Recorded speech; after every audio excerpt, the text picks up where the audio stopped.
Soumya Srivastava. Welcome back to our channel College Future Law. In this video, we are going to dealing with a very important topic, that is the RTI and emerging trends in the media. RTI कैसे emergence हुआ, कैसे trends में आया media के through, हम इस चीज को समझेंगे। एक्ट्स तो हमने पढ़ लिया कि एक्ट जो आया 2005 में आया, लेकिन एक्ट्स जो है बहुत रीजन से आया क्योंकि हमारे पास कोई स्पेसिफिक लॉज नहीं था। हमारे पास जनरल प्रोविजन थे जो कि हमारे कॉन्स्टिट्यूशन में दिया था आर्टिकल 19 के लिए, लेकिन हमारे पास कोई ऐसा इमर्जिंग ट्रेंड्स नहीं था, हमारे पास कोई स्टैट्यूटरी राइट नहीं था जिसको आरटीआई को मैंडेट किया जाए और लाया जाए स्पेसिफिक लॉज की तरह। जैसे कि मैंने पिछले वीडियो में बताया है कि RTI is a specific laws, general laws are those law which are mentioned in our provisions दिए हुए हैं कॉन्स्टिट्यूशन में, तो वो जनरल लॉ हो जाएगा राइट टू इंफॉर्मेशन के लिए। बट जहां पे भी कॉन्फ्लिक्ट आता है RTI स्पेशल लॉज में और जनरल लॉ में, स्पेशल लॉ को हम प्रिवेल कराते हैं, ठीक है, क्योंकि वो स्पेशली उसी पर्पस के लिए बना रहता है, इसलिए हम उसको ज्यादा तवज्जो देते हैं। तो right to information landmark law है that empowers citizens to access information from the public authorities. In the age of a digital media, the social media and the citizen journalism, RTI has transformed in a various information flow and media and function as a watchdog in a democracy. वो watchdog है democracy के लिए। Democracy is a pillar है, हमारी democracy के कुछ pillars हैं। अगर डेमोक्रेसी है हमारे कंट्रीज में तो हमको हर तरीके से जो हर तरीके का इंसान जो है ना उस चीज को ग्रैब कर सके। ऐसा नहीं कि बड़े आदमी सिर्फ आरटीआई को कर सके, छोटे आदमी को नहीं। तो आरटीआई इतना ज्यादा मीडिया में ट्रेंड है कि हर इंसान जो है ग्रैब कर सकता है, इंफॉर्मेशन जानने का अधिकार है उसका, तभी तो हम डेमोक्रेसी को अचीव कर पाएंगे। डेमोक्रेसी का मतलब यह है कि हर इंसान के पास राइट है। ऐसा नहीं है कि जो गरीब का आदमी है उसको वोट देने का अधिकार नहीं है, उसके पास वोट देने का अधिकार है तो उसके पास ये भी तो जानने का अधिकार है कि हमारा सरकार कैसा है। तो वो कैसे जानेगा? आरटीआई के थ्रू जानेगा। तो उसके लिए भी तो इजी एक्सेस रहे, कि ऐसा तो नहीं है कि वो कहीं वो बहुत ज्यादा दूर जाके ट्रेवल नहीं कर पा रहा है, कहाँ जहाँ आरटीआई ऑफिस है उसको पता नहीं है, तो वो फोन के जरिए से कर सकता है। तो तभी तो डेमोक्रेसी का पर्पस अचीव हो जाएगा। तो जो मीडिया है ना बहुत अच्छा रोल प्ले की है, बहुत पिवटल रोल प्ले की है फॉर इमर्जिंग द आरटीआई, ठीक है, using RTI proactively to investigate corruption, public policy and the governance. RTI इसीलिए तो है कि हम क्वेश्चन कर सके अपने government, how you run the national country, आप किस तरह से मैनेज कर रहे हो, किस तरह से एसेट्स इकट्ठा कर रहे हो, क्या क्या फंड है जो आप यूज करते हो पब्लिक के लिए। तो हर इंसान ये चीज कर सकता है, तभी तो कर सकता है जब उसके पास इजीली एक्सेस हो। अगर उसके पास इजीली एक्सेस नहीं हो, they can not use that. Democracy का मतलब ही तो यही है कि हर इंसान के पास अधिकार हो, ठीक है। उसके बाद आते हैं impacts on the RTI on the media. Investigate journalists. RTI enables the journalists to obtain a verified government data from the reporting, exposing the irregularities, government projects, scams, MNREGA on a public way.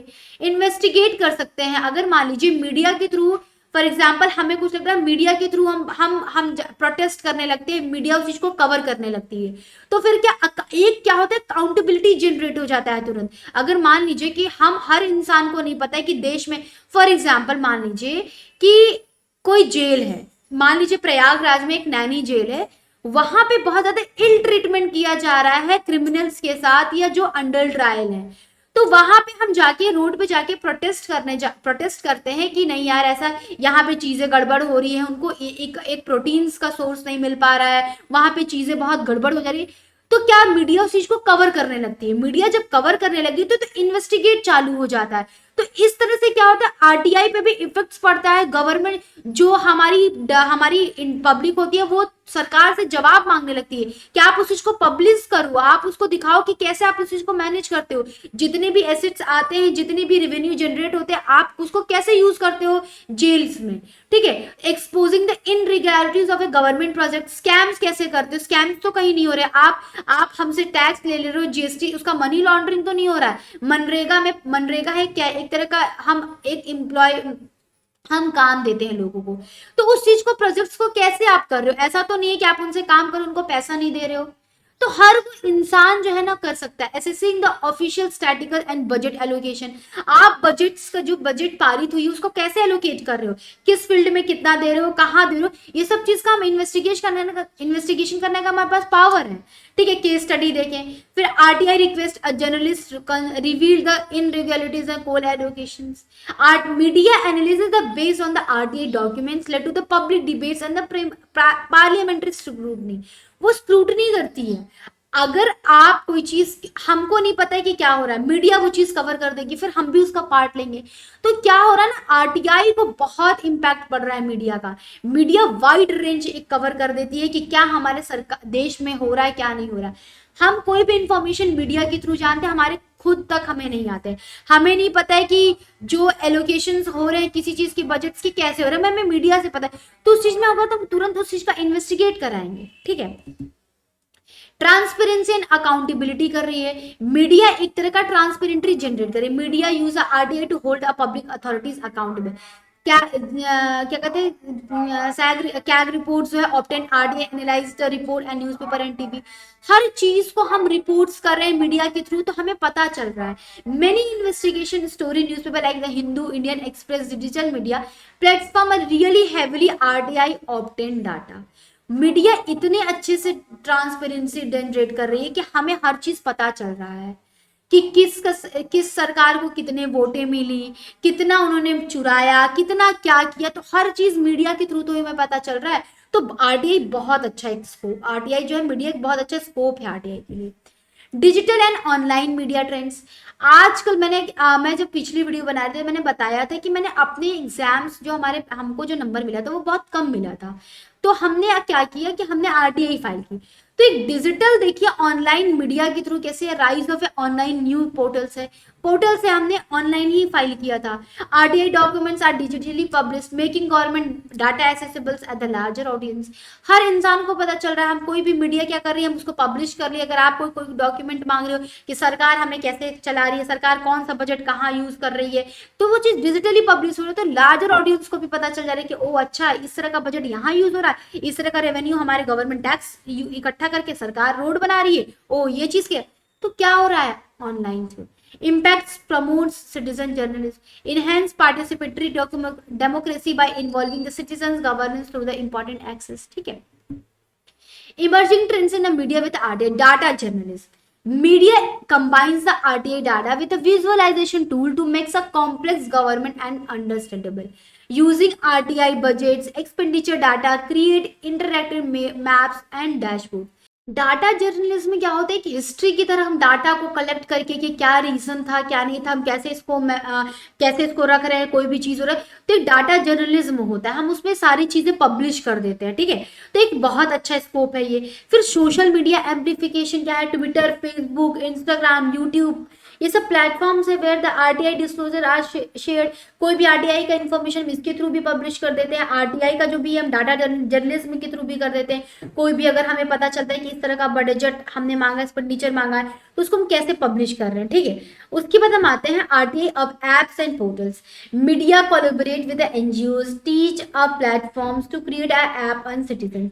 RTI online है with centre for the legal policy platforms है, facilitate instant access to government document, press and release. ये सब क्या portal से जहां पे हम RTI के पोर्टल से जहां पे हम चीज जैसे कि बहुत सारी मीडिया जो है कोलैब कर लेती है एनजीओ से होती है, तो वहां पे अगर कोई भी चीज होती है इन्फॉर्मेशन आती है तो उसको हम पब्लिश कर देते हैं। ठीक है, तो आरटीआई ऑनलाइन है with centre for the legal policy of platform. तो यहाँ पे जितनी भी एप्लीकेशन अगर हम रेस करते हैं तो पब्लिक डोमेन में हम उसको पब्लिश करते हैं। ठीक है, तो इससे क्या होता है लोग और जान जाते हैं। ठीक है, तो ये इमर्जिंग ट्रेंड्स है किसकी, आरटीआई की। आरटीआई के इतने पोर्टल्स हैं जिसके थ्रू हम डॉक्यूमेंट्स मांग के हम देख सकते हैं for the larger audience। Investigating the public health and safety, RTI increasingly used to investigate government hospital data, vaccination drives, COVID management, sanitization। Media reports on the RTI improve the public accountability and with the welfare schemes। तो RTI क्या कर रही है, इसको वो कर रही है। ठीक है,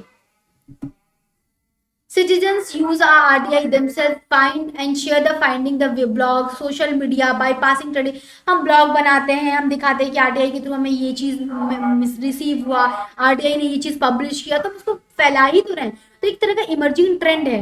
decentralisation of information, where the citizen become a reporters, challenge भी है इसके बहुत सारे, ठीक है। Limitations of a media using RTI.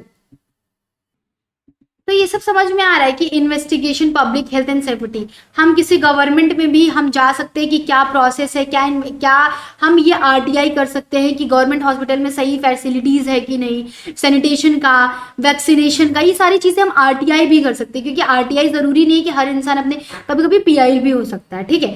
तो जैसे कि बहुत सारे पोर्टल्स भी हैं, वहां पे भी हम अपने पब्लिक कंसर्न को रेज कर सकते हैं, ठीक है। सिटीजन जर्नलिस्ट, सिटीजन खुद ही एक जर्नलिज्म बन रहे हैं, ब्लॉग्स बना रहे हैं कि ये दिक्कत है, ये परेशानी है, तो एक तरह का जर्नलिज्म करते। तो आरटीआई क्या है, एक जैसे कि अगर हमने कहा तो हो सकता है कि आरटीआई भी हो जाए इस पे, कि जो चीज मुद्दा बन रहा है हो सकता है कि इसका इंफॉर्मेशन पब्लिक मान सके। तो ये क्या करे, स्ट्रेंथ, एक इमर्जिंग ट्रेंड्स है ये, ठीक है। Exemptions from the RTI, national security, content of court, ये सब चीजें नहीं हो सकती, ठीक है। अब देखिए केस है 2G spectrum cases, Commonwealth Games, right to education, ठीक है। ये सब क्या है, ये सब चीजें आप देख लीजिएगा। 2G स्पेक्ट्रम केस में क्या हुआ था कि एक तरह से धांधली जो हो रहा था, स्पेक्ट्रम को लेके बेचा जा रहा था, तो ये केस था बहुत इंपॉर्टेंट। तो स्पेक्ट्रम पता है क्या है आपको, स्पेक्ट्रम जैसे कि अगर हमको कोई भी रेडियो स्टेशन बनाना है तो हमें एक स्पेक्ट्रम खरीदना पड़ता है, ताकि उस जो भी हम गाना बजाएं तो वो इंसान, वो हमें तार लगाने की जरूरत ना पड़े पूरी दुनिया को सुनाने के लिए।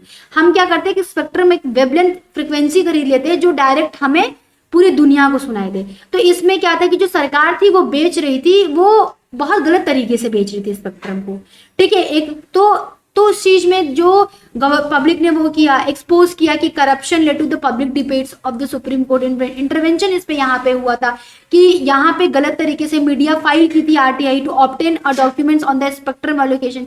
जो स्पेक्ट्रम बेच रहे थे वो किस बेसिस पे हम बेच रहे हैं, फर्स्ट कम फर्स्ट सर्व को बेच रहे हैं कि जो आ रहा है यहाँ बिड वो कर रहे हैं, वो बिट लगा रहे हैं कि बोली लगा रहे हैं कि नहीं जो ज्यादा देगा। तो इस चीज पे 2G स्पेक्ट्रम केस बहुत इंपॉर्टेंट केस है, इसको आप जाके देखिएगा, बहुत इंपॉर्टेंट है कि कैसे आरटीआई ने इसमें वाइटल रोल प्ले किया था कि आप डॉक्यूमेंट प्रोड्यूस कीजिए कि स्पेक्ट्रम को एलोकेट कैसे कर रहे हैं, आप किस बेसिस पे कर रहे हैं। ऐसा तो नहीं कि करप्शन आप कर रहे हैं, एक प्रॉपर होना चाहिए, ठीक है। फ्यूचर इमर्जिंग ट्रेंड्स क्या हो सकता है आरटीआई के लिए, जैसे AI and RTI, tools analysing the larger data set obtains under the RTI for the trends corruption detection and public policy analysis, ठीक है।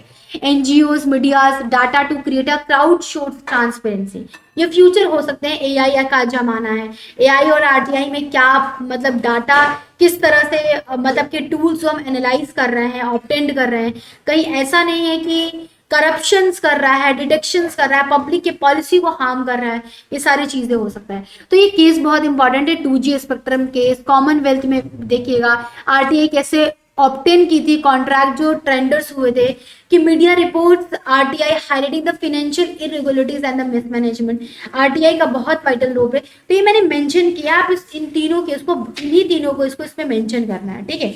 आप 2G स्पेक्ट्रम को इसको लिख देंगे तो बहुत अच्छा होगा, मार्क्स आप बहुत अच्छा पाओगे क्योंकि बहुत इंपॉर्टेंट है, ठीक है। तो ये आपका खत्म हुआ, अब हम मिलते हैं नेक्स्ट वीडियो में। Thank you for watching my video. अब हम जो नेक्स्ट हमारा टॉपिक है that is RTI and other laws and official secret act, ये बहुत इंपॉर्टेंट है। अब मिलते हैं नेक्स्ट वीडियो में। Thank you for watching my video. Do like share and subscribe my video. अगर आपको कोई डाउट होता है तो आप मेरे टेलीग्राम चैनल ज्वाइन कर सकते हो, व्हाट्सएप ग्रुप भी ज्वाइन कर सकते हो, अगर आपको कोई नोट्स भी चाहिए होगा तो वहां भी आप पूछ सकते हो, ठीक है। तो मिलते हैं नेक्स्ट वीडियो में। Thank you so much.